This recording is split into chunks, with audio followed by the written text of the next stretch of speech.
कुछ समय पहले की बात है। कानपुर शहर के पास एक घना जंगल था और उस घने जंगलों में एक छोटा सा गांव था जिसका नाम था रत्नागिरी। इस गांव में लोग सूरज ढलने के बाद घर से बाहर नहीं निकलते थे। कहते थे कि जंगल में एक प्राचीन कब्रिस्तान है जहां से रात में भूतों के हंसने की आवाज आती है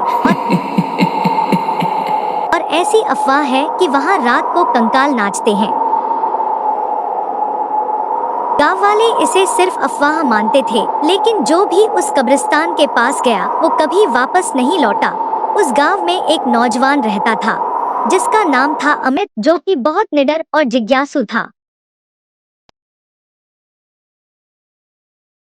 उसे गांव की कहानियां सुनने का शौक था, लेकिन वह इन डरावनी अफवाहों पर हंसता था। एक दिन अमित के मन में न जाने क्या सोची कि वो कब्रिस्तान की तरफ चल पड़ा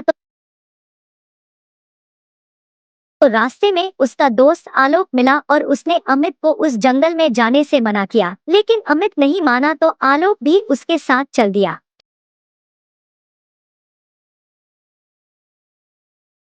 उस रात जब चांद काले बादलों में छिपा था, अमित और आलोक एक लालटेन और एक लाठी लेकर जंगल में घुस गए। गांव वाले उसे रोकने की कोशिश करने लगे, लेकिन अमित ने कहा, मैं दिखाऊंगा कि ये सब बस कहानियां हैं, असली में कोई भूत नहीं होते। जंगल में सन्नाटा था, सिर्फ झिंगुरों की आवाज और हवा के सायन सायन की ध्वनि सुनाई दे रही थी। अमित को कब्रिस्तान का रास्ता मिल गया। पुरानी टूटी फूटी कब्रें जिन पर काई जमी थी और चारों ओर घना कोहरा। अमित का दिल थोड़ा डरने लगा। आलोक ने बोला कि यार चलो यहाँ से वापस चलते हैं, लेकिन अमित ने कहा कि अगर यहीं से वापस चले गए तो वीडियो यही खत्म हो जाएगी। चलो भूतों से लड़ाई करेंगे तो वीडियो 5 मिनट से ज्यादा लंबी बनेगी। फिर दोनों आगे बढ़ चले। अमित ने लालटेन ऊंची की और आगे बढ़ा। अचानक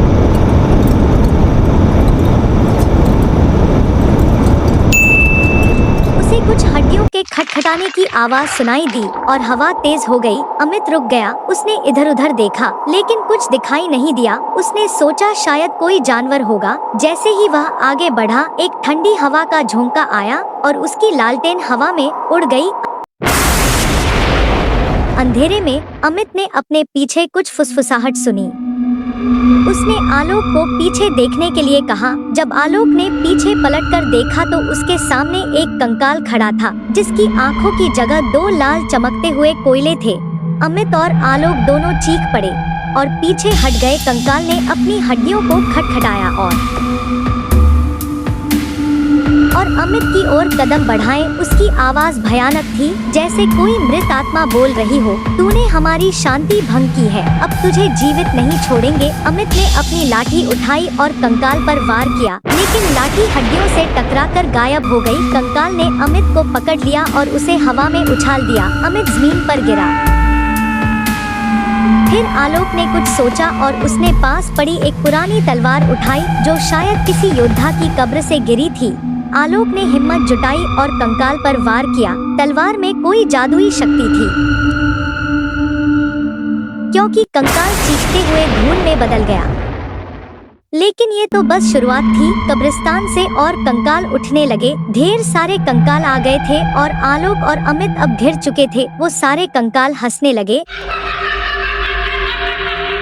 अमित और आलोक की नसों में खून उल्टा दौड़ने लगा। अमित देखा कि कब्रिस्तान के बीच में एक पुराना पत्थर था जिस पर कुछ मंत्र लिखे थे। अमित ने मंत्र पढ़ने की कोशिश की, लेकिन उसको समझ नहीं आया। तब तक आलोक ने देखा कि कब्रिस्तान के गेट के पास एक पेड़ के नीचे एक तांत्रिक सो रहा है। आलोक जल्दी से गया और उस तांत्रिक के पास और उसे जागकर पूरी बात बताई, क्योंकि समय कम था।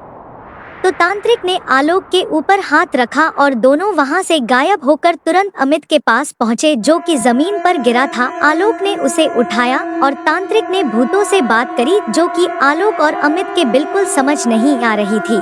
फिर उस तांत्रिक ने एक मंत्र पढ़ा। जैसे ही उसने मंत्र पूरा किया, एक तेज रोशनी फैली और कंकाल चीखते हुए जमीन में समा गए। फिर उस तांत्रिक ने अमित और आलोक को समझाया कि ये सब मेरे चेले हैं, तुम लोग यहाँ से चले जाओ और इधर कभी नहीं आना। ये तुम लोगों को एक नया जीवन दान मिला है।